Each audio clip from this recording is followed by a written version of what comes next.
अस्सलाम वालेकुम रहमतुल्लाहि व बरकातुहू। हम कर रहे हैं सिविक्स 9-10 की सबक नंबर 2 है अफराद के रवाबित और इसके मुख्तसर और मारूजी सवालात हम कर रहे हैं। हमारे चैनल को सब्सक्राइब कर दें, वीडियोस को लाइक और शेयर कीजिएगा। दुरुस्त जवाब की निशानदही सबसे पहले करते हैं। खानदान की वसी शक्ल को क्या कहा जाता है?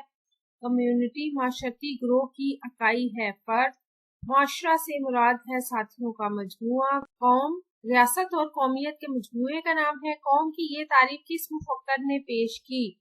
गिलक्रिस्ट ने। 1947 में मुसलमानों ने पाकिस्तान बनाकर किस मुल्क के तसल्लुत से आज़ादी हासिल की थी? बरतानिया के। हुकूमत इस्लामिया की बुनियाद है आला तरीन इंसानी असूल। आगे है अफराद का ऐसा ग्रोह जिसमें जज्बा कौमियत पाया जाए कहलाता है कौम। पाकिस्तान की असास है इस्लाम। अल्लाह ताला के पहले पैगंबर का नाम हजरत आदम अलैहिस्सलाम। आगे है जज्बा कौमियत को बांटता है मुश्तरका मजहब। सवाल नंबर 1 है प्रोफेसर मेक एबर ने खानदान की क्या तारीफ की है?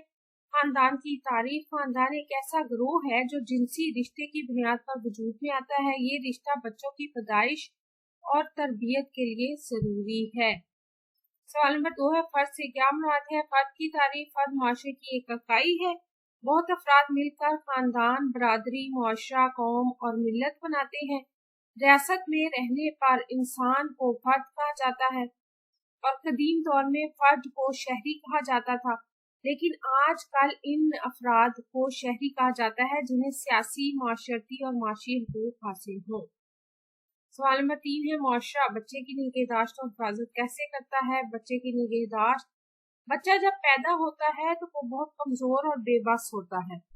इसकी निगहदाश्त और परवरिश की तमाम तर जो जिम्मेदारी होती है वो उसके वालिदैन पर होती है और उसके माँ बाप उसे खुराक और लिबास मुहैया करते हैं, उसे मुख्तलिफ बीमारियों, खतरात, हालात से बचाते हैं, इसे आवाज वाली जबान देते हैं। बच्चे को वालिदैन और माशरा के दीगर लोग मुख्तलिफ कुदरती आफात और मसाइब से महफूज रखते हैं। फर्द की जिंदगी की बका माशरे के बगैर मुमकिन नहीं है। आगे है सवाल नंबर 4। लॉर्ड प्राइस की पेश करदा कौम की तारीफ बयान करें। जवाब है इसका कौम की तारीफ।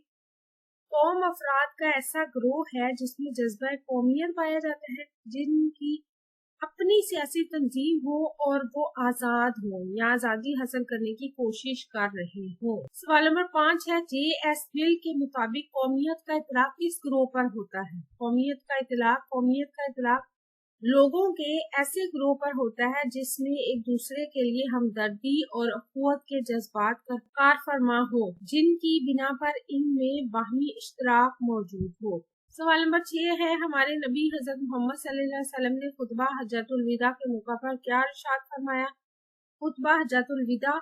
आपने खुतबा हज्जतुल विदा के मौका पर फरमाया, याद रखो सब आदम की औलाद हो और आदम अलैहिस्सलाम मिट्टी से पैदा किए गए थे, इसलिए किसी अरबी को अजमी पर, किसी अजमी को अरबी पर, गोरे को काले पर और काले को गोरे पर कोई बर्तरी नहीं।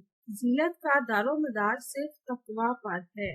अगला है कुरान पाक में इंसान की पैदाइश का जिक्र किन अल्फाज में हुआ है? इंसान की पैदाइश के बारे में कुरान मजीद में इरशाद फरमाया गया है कि लोगों, हमने तुमको एक मर्द और एक औरत से पैदा किया, फिर तुम्हें ग्रोह और कबाइल में तकसीम कर दिया ताकि तुम एक दूसरे को पहचान सको। दर हकीकत तुम में अल्लाह के यहाँ बेहतर वही है जो ज्यादा परहेजगार है। अगला सवाल है जॉन एफ सोबर ने माशरे की क्या तारीफ की है? माशरे की तारीफ। मुआशरा ताल्लुकात का ऐसा निजाम है जिसमें फर्द अपनी जिंदगी बसर करता है। आपको हमारी वीडियो कैसी लगी? चैनल जरूर सब्सक्राइब कर दे, वीडियोस को लाइक और शेयर कीजिएगा। अपना और अपने प्यारों का रखिए ढेर सारा ख्याल। अल्लाह हाफिज।